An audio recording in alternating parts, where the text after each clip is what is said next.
I'm in the middle of editing and I can't find the intro video to this project for some reason.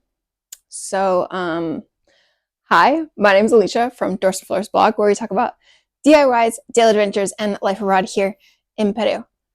In la mes pasada, in the last month, we decided to make some mesh tops.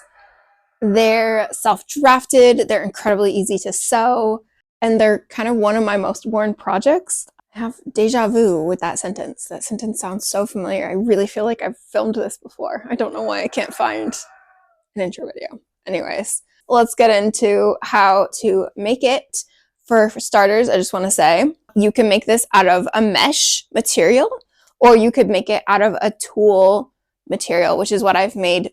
Two of the first versions that I have made, I've made out of tulle. It just needs to be at least stretchy, and at least 2-way stretch, but 4-way stretch is ideal. Basically, all you're gonna need is a shirt to reference. I usually reference a tighter fitted top.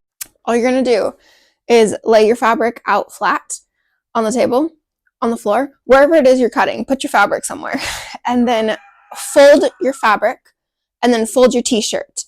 On fold, you're gonna put the fold of the t-shirt with the fold of your fabric, and you can cut it.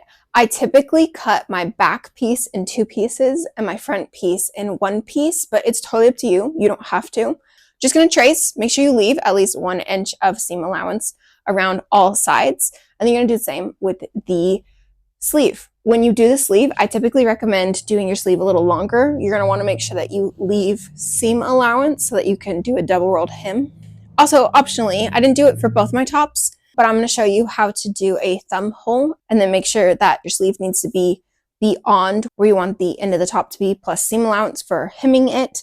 If you want to do a thumb hole, I would recommend doing your sleeves on the tighter side. If you do a thumb hole with a wider, baggier sleeve, which is a lot of fun to kind of wave around in, but the thumb hole is kind of pointless at that point because the sleeve is just too baggy.